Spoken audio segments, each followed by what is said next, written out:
excited at all the people that came out in support of MIT, but I also want to talk to you about why in the world would a governor from South Carolina travel the country and talk about why we need to have a new president.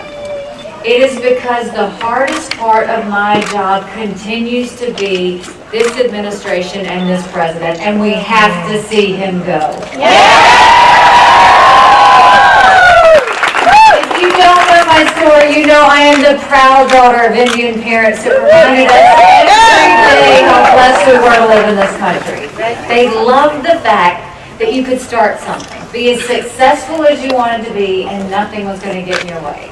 I started doing the books for them when I was 13. And there were days when it was tight, and we didn't know what was going to happen or how we were going to make it past the next day. And then there were days that it was good, but you never celebrated because you knew those rough times would come again. So that's why I and every other small business across this country got very offended because, yes, my parents did build that business.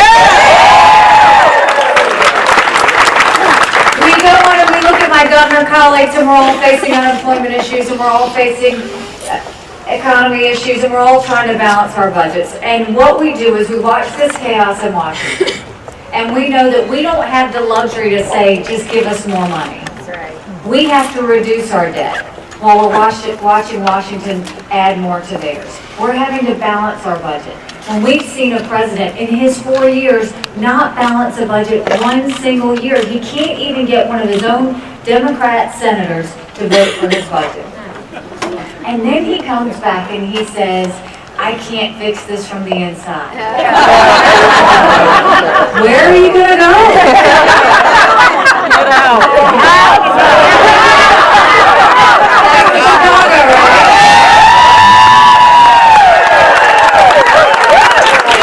So what we're saying is, look, the truth of the matter is, I think the country wanted to see President Obama do well. We had to. For the good of our country, we wanted to see him do well. But what has happened is we have had 4 years of unprecedented backward movement. Now, why his signs say forward, I don't know.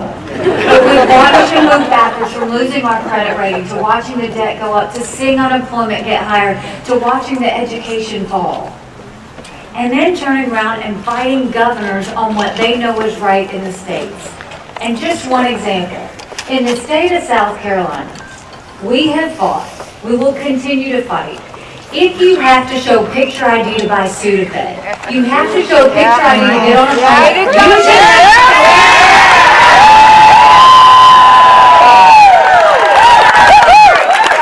It was the will of the people in South Carolina. The legislature made it happen. I signed it into law, and this president stopped it.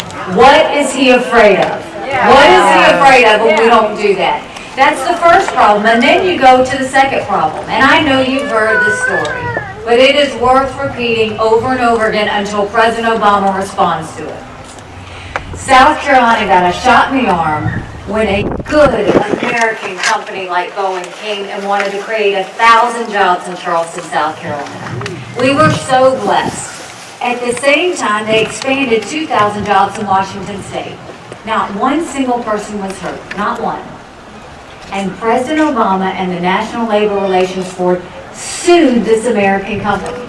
They sued an American company when they could have gone overseas to start with. If we've got a president that won't even support the businesses we have, how are we ever going to get new companies to come in? But guess what? We won.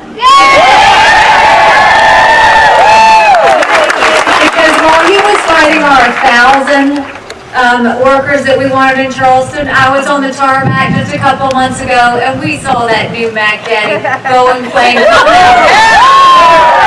It says made with pride in South Carolina, and it was followed by, get ready for it, 6,000 non-union employees.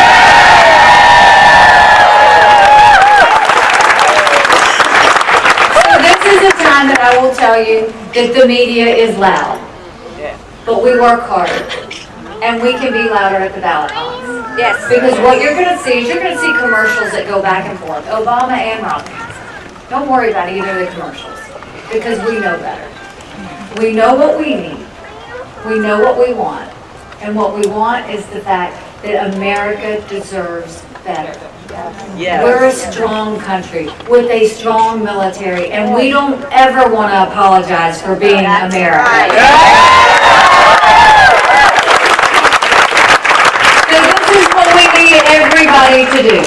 As we go across this country, we are in your state because your state's going to be one of those states to watch. And I love the turnout that we have.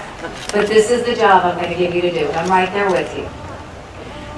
If you've given money, I thank you. If you waved signs, I thank you. If you put bumper stickers, I thank you. But if you really want to bring this home, if you really want to celebrate November, I need you to get 5 people that voted for President Obama and switch them.